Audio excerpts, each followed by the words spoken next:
আসসালামু আলাইকুম। আমি ডক্টর শামসুল আরিফিন। বিগত অনেকদিন ধরেই আপনাদের সামনে নতুন কোনো ভিডিও নিয়ে আসা হয় না। তো আসলে আমার পরিচিত মানুষরা অনেকেই প্রশ্ন করেন যে এর কারণ কি? আপনারা সবাই জানেন যে আমি এখন Shaheed Suhrawardy medical college hospital ঢাকাতে কর্মরত আছি। বর্তমানে আমি সার্জারি বিভাগে প্লেসমেন্টে আছি। তো সার্জারি বিভাগে থাকার ফলে যেটা হয়, সার্জারি এবং ক্যাজুয়ালটি দুটাই আমাদেরকে সামলাতে হয়। তো বিগত 19শে জুলাইয়ের পরে এবং বিশেষ করে 5ই আগস্টের পরে 5ই আগস্টের পরে আমাদের হাসপাতালে প্রচুর পরিমাণে মানুষ ভর্তি হয়েছিল এবং এদের মধ্যে অনেকের অবস্থা অনেক খারাপ ছিল। খুবই সিরিয়াস অনেক রোগী আমাদের এখানে ভর্তি হয়েছিল। তাদেরকে এইসব রোগীদেরকে অপারেশন করা, তাদেরকে রেগুলার ড্রেসিং করা থেকে শুরু করে যাবতীয় কাজকর্মে আমরা সবাই অনেক ব্যস্ত ছিলাম। আমি সহ আমাদের সার্জারি বিভাগে যারা আমরা প্লেসমেন্টে আছি এখন বর্তমানে সবাই প্রচণ্ড রকমের ব্যস্ত ছিলাম আমরা। তো এই আহত মানুষদের অনেকের অবস্থা অনেক খারাপ ছিল, অনেক বড় বড় সার্জারি করা লেগেছে তাদেরকে। সুতরাং এসব কাজ নিয়ে আমরা প্রচুর পরিমাণে ব্যস্ত ছিলাম। তবে আমি ডাক্তার হিসেবে খুবই খুশি। এই কারণে যে জাতির এই ক্রান্তি লগ্নে এই ধরনের রোগীদের সেবাদানের আমরা সুযোগ পেয়েছি। এই ধরনের রোগীদের সেবাদান করার জন্য। তা আমি সহ আমরা আপ্রাণ চেষ্টা করেছি আসলে যে এই ধরনের রোগীদের সেবাদান করার জন্য।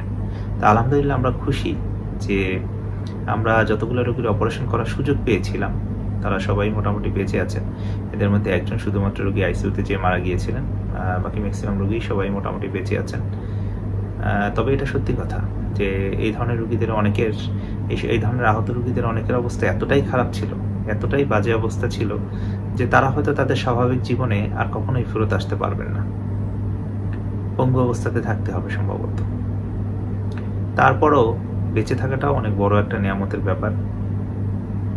তারা বেঁচে আছেন, কিন্তু তাদের যে বঙ্গুত্ব বরণ করতে হবে সেটা নিয়েই হয়তো তাদেরকে সারা জীবন থাকতে হবে। কোনোভাবেই এই ধরনের মানুষকে সান্ত্বনা দিয়ে আসলে আপনি কখনোই পুরোপুরি তাদেরকে স্যাটিসফাইড করতে পারবেন না। এটা করা সম্ভব না। আপনার হলে আপনিও স্যাটিসফাইড হতে পারতেন না, আমিও পারতাম না। এ ধরনের মানুষের কষ্ট অনেক বেশি। তারপরে আমি সহ আমরা সবাই চেষ্টা করেছি। তবে আমি একটা কারণে খুশি যে এই ধরনের এই ক্রান্তি লগ্নে আমি যেটা দেখেছি যে ডাক্তার, নার্স, তারপরে এখানে আমাদের যারা ওয়ার্ড বয়রা কাজ করে সবাই যেভাবে এগিয়ে এসেছে, যে যেভাবে পারে সেভাবে সাহায্য করেছে। 5ই আগস্টের পরে আমি রাতের বেলাও দেখেছি কি পরিমাণে রোগী যে এসেছিল এবং সেই ধরনের রোগীদেরকে সেবা দেওয়ার জন্য বিভিন্ন জায়গা থেকে আমাদেরকে হেল্পিং হ্যান্ড হিসেবে অনেকে এসেছেন কাজ করতে। তো আমরা খুবই খুশি যে মানুষের ভিতরে মানবতা যে এখনো বেঁচে আছে তারই প্রমাণ হচ্ছে এগুলো। তারপরে বিভিন্ন দাতব্য সংস্থা এগিয়ে এসেছেন এই ধরনের আহত মানুষকে সাহায্য করার জন্য। তারাও আমাদেরকে প্রচুর পরিমাণে আর্থিকভাবে এবং অন্যান্য দিক থেকে সাহায্য সহযোগিতা করেছেন। সরকার তো এই ধরনের রোগীদেরকে একদমই ফ্রি চিকিৎসা দিয়েছিলেন, একদমই কমপ্লিটলি ফ্রি ছিল তাদের চিকিৎসা। তারপর অনেক রোগীর তো সব ধরনের পরীক্ষা নিরীক্ষা সরকারি হাসপাতালে করা সম্ভব নয়। তো যাদের ক্ষেত্রে দেখা গেছে যে খুব দামি কোনো পরীক্ষা নিরীক্ষা বাইরে দরকার ছিল, সেই ধরনের পরীক্ষার খরচ দেওয়ার জন্য অনেকগুলো দাতব্য সংস্থা চলে এসেছিলেন। তারা সেই ধরনের রোগীদেরকে সেই চিকিৎসাগুলোর ব্যবস্থা করে দিয়েছেন। তাদের প্রতিও আসলে আমাদের অশেষ কৃতজ্ঞতা যে তারাও অনেক চেষ্টা করেছেন। তো আমাদের হসপিটালের বিশেষ করে 421 নম্বর ওয়ার্ড তাদের প্রতি ডেডিকেটেড ছিল।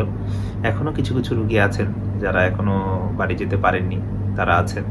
আপনাদের যদি মনে হয় আসবেন, এসে এদেরকে দেখে যাবেন, তারাও হয়তো অনেক খুশি হবে আপনাদেরকে দেখে। তো যাই হোক, নেক্সট টাইম থেকে আমি হয়তো আবার ভিডিও দেওয়ার চেষ্টা করবো খুব রেগুলারভাবে।